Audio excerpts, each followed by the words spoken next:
I've been accused of being a traitor to my country and of being a liar.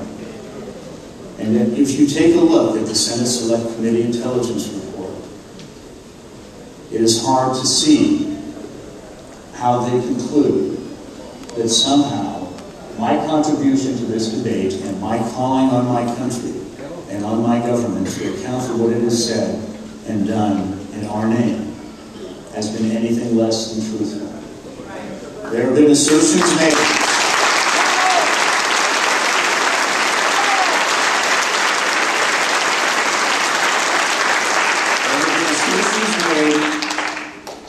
That my wife was somehow responsible for my trip, as if it made a difference, as I remind people this was pro bono and Niger ain't Paris. And yet, the committee that wrote this recommendation that showed up in the body of the report didn't bother to call the CIA. Had they called the CIA, as two enterprising reporters did a week after Mr. Novak's article appeared, they would have heard the official CIA position, which was that Wilson's wife had nothing to do with this.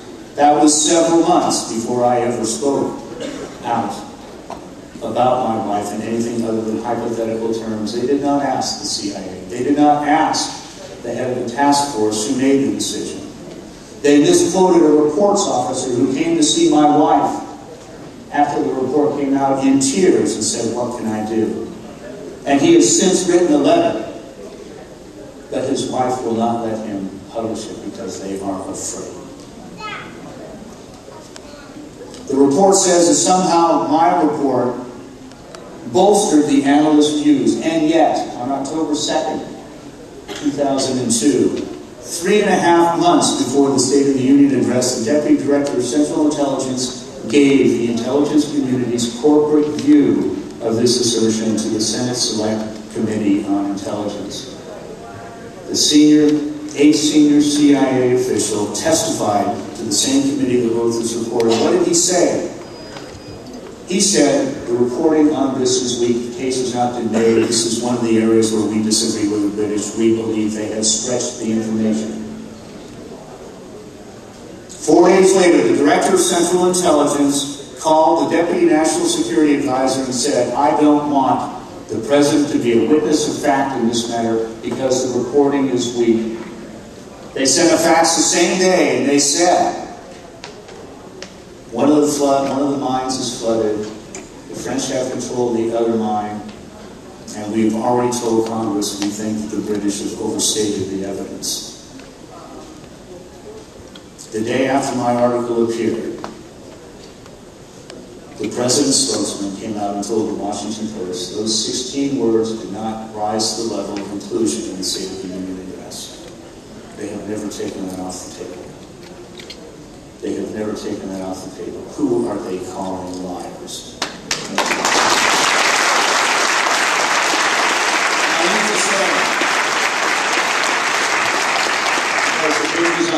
There are two reasons for this campaign, one which was exposed in the Wall Street Journal opinion piece. One is to wrap up this criminal investigation that's going on. In other words, their argument is we have so discredited Wilson and his wife that there is no point in pursuing who betrayed the country by leaking her name. Now, the same people who are involved in this campaign, the RNC, I remind you, is headed by the President of the United States, the Vice President, and with which Karl Rove has an intimate relationship. These are the same people who have been called to testify before the Special Counsel and or the grand jury. Indeed, when the President testified, when the President spoke with the Special Counsel, he was accompanied by a criminal defense attorney. Now, I ask you, does this campaign against me not at least give the appearance of being interference in an ongoing criminal investigation by people who may well be the subjects or targets of this investigation?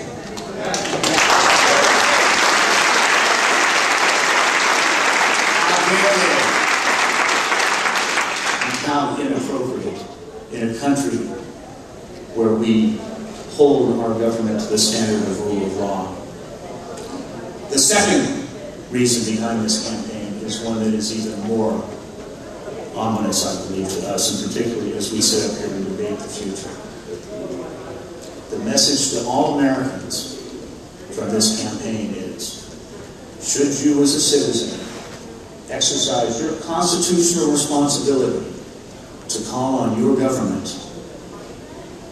to account for what it has said and done in your name, then your government will do everything in its power to destroy you and your family. Be afraid, be very, very afraid. Now this is a country, and this indeed is a party, and as I look around the room you can see it. This is a party that is built. This is a country that is built by people whose families have fled precisely those types of governments.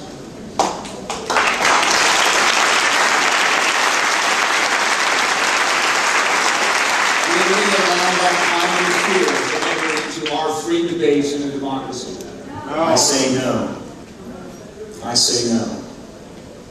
The President Clinton the other night quoted the Bible. He said, "Be not afraid."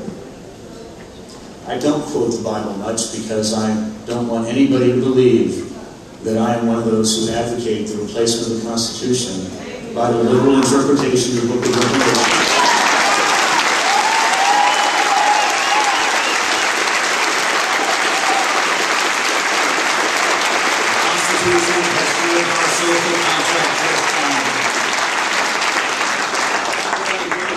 But I do quote David Crosby, who wrote a song a generation ago in another war, and that song is entitled "Almost Cut My Hair." And the line in it is, "Ain't giving an inch to fear. We will fight this battle, we will take our country back, and we will allow debates like these to go on unfettered so that we as a society could make those decisions that benefit all of us. All of us, not just a few with their Messiah vision of what foreign policy should be and their interests who stand to benefit so richly from bad wars." Thank you very much.